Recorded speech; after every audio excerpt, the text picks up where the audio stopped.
Delegāta darbs, es zinu, jūs man personīgi esat stāstījis vairākas reizes, ko darat, bet daudz no mūsu lasītājiem un skatītājiem iespējams nezinu. Jums prasītu 140 zīmēs izstāstīt, kas ir delegāta pienākumi. Daudz kas, delegāts pēc savu nosaukumu, viņš ir galvenā atbildīgā persona, kas pārstāv UEFA šīs spēles organizācija, konkrētās spēles organizācija.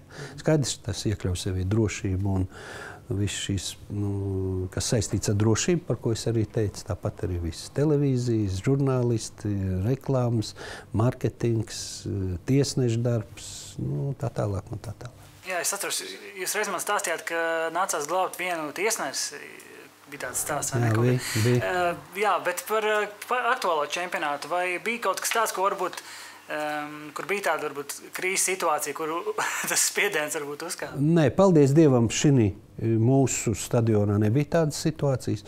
Es jau laikam arī teicu vienā no intervijām, ka vienīgais 2 gadījumi bija, kad bija viena aizdomīga mašīna, kad nezinājām, kam viņa piedara, ka tur policijai vajadzēja uzspridzināt durvis, lai pārliecinātos, ka viņi ir tīri vai aizdomīgi.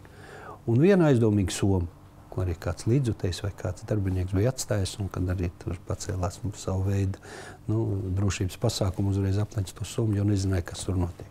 Viss pārējais, izņemot 2 dūmu sveces un 1 bengāla uguns un 1 fināla laikā, kur izskrēja uz laukumu, tas bija viss, kas arī notika stadionā. Skaidrs, ka citos stadionos jūs paši arī atceraties, laikam, kur Anglija spēlēja ar Krieviju, tur bija nekārtības Marseļā, tas varbūt arī mums lika vairāk koncentrēties, un mēs zinājām, kas tur notika un kāda drošības pasākuma tika ievest tur, tā kā mēs šo darbu arī papildinājām arī mūsu stadionā. Es gribu arī atzīmēt, ka man bija ļoti labs security officer, tas tulkojumā drošības virsnieks, kas arī katrā stadionā bija. Man bija tāds Brians Drew, kurš ir no Anglijas un kurš arī strādā Premjerlīgā, kurš arī uz līguma pamata sadarbojas. Tā kā pieredzējis cilvēks, mēs viņu 3-5 dienas kā brālis, kā 2 brāļi bijām nemitīgi kopā. Tas par to organizatorisko pusi, bet varbūt tagad varam pāriet uz to futbola pusi, jo arī daudz par ko runāt, daudz vielas pārdomām. Kas varbūt jūs pārsteidz šajā čempionātā visvairāk? Pirmkārt, šis izmainīts formāts bija, kur 24 komandas spēlē, un šeit es arī gribētu piemetināt, ka tā bija mūsu iniciatīva savā laikā kopā ar Skotijas federāciju, ka vajag palielināt no 16 dalībnieku skaitiem finālā uz 24, un es domāju, tas sev pilnībā attaisnoja. Skaidrs ir skeptiķi, ir arī kas negatīvi, kas izsakās, bet es neredzu principā mīnus. Es neredzu mīnus, jo tas liekreiz pierādīja, ka katra beidzamā spēle turnīrā varbūt jebkurai komandai izšķīra nākotnes sadalījumu arī 8-daļfinālā, 4-daļfinālā, 4-daļfinālā, pusfinālā. Un tas bija liekas skaits arī intereses līdzjutēju vidū. Jūs paši redzējāt, kas notika ar Velsu, ar Islandu, ar to pašu Ungāriju. Es domāju, ka ja būtu cits formāts, ka varbūt viņi arī nebūtu kvalificējušies, bet atkal tas ir tīri teorētiski.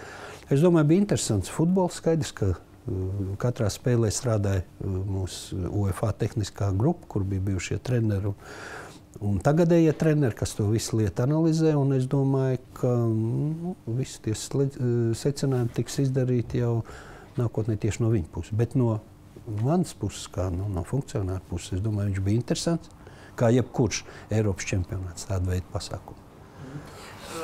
Tie kritiķi pārsvarā par tām 24 komandām saka, ka pārāk daudz komandas, tad jau bezmaz varbūt nav tā prestiža iekļūt tajā Eiropas čempionātā. Varbūt jūs varat izstāstīt tos galvenos ieguvumus no šī, jūs teicāt jau skatītāji, bet varbūt ir vēl kaut kas. Skatītāji, tas ir tās valsts un skatītāji, ne tikai skatītāji, bet arī valsts, es domāju, struktūras interesi par to, ja komanda ir tikusi uz Eiropas čempionātu. Es saku, tas pats piemērs Islanda. Jūs redzējāt, kā viņas sagaidīja un kāds notika tur vienkārši bums Islandē. Pareizi. Tāpat es zinu, kā sagaidīja tos pašus Ungārs un Vels. Tā ir interesi. Tas ir jauno futbolistu, bērnu interesi. Jūs redzējāt arī, cik daudz bija bērnu tieši čempionāta laikā, kas brauc arī skatīties, protams, ar saviem vecākiem. Tā kā es domāju, tas ir plus. Un tā ir futbola popularizācija visā Eiropā. Es domāju, ka Eiropā tas ir numur 1 visā pasaulē ir numur 1 futbols, bet vislabākie futbolisti tomēr ir koncentrējušies Eiropā, lielajās līgās.